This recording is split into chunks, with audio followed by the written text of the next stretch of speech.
કોઈ માગવા વાળું લેણિયા દેવ હોય, એ દેવ લેણું માગવા આવેલું હોય ને તો તમારી હાથ ઘરની એ અંડોળીને કદાચ ઘરમાં ના જાય. ઘણા લોકો એને ઘરમાં અગરબત્તી કરતા હોય અથવા પૂજતા હોય, એ વ્યાજબી નથી. કોઈ દુશ્મન દેવ હોય તો એનો દીવો કદાચ નહીં કરવો, એની અગરબત્તી ગમે તેટલી ખરીદી કરાય, સારામાં સારી સુગંધી લાવી, સુગંધી વાળી અગરબત્તી લાવીને કરો, પણ દીવો નહીં કરવો.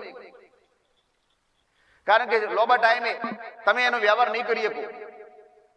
દીવો ચાલુ કર્યો હોય એનો 6 મહિના સુધી, 12 મહિના સુધી, 2-3 વર્ષ સુધી એનું સમાધાન ના થઈ શકે ને, એટલે ધીરે ધીરે એ ઘરની બનતી જાય. વધારે સમય થઈ જાય એટલે એને હક મળી જાય આપોઆપ.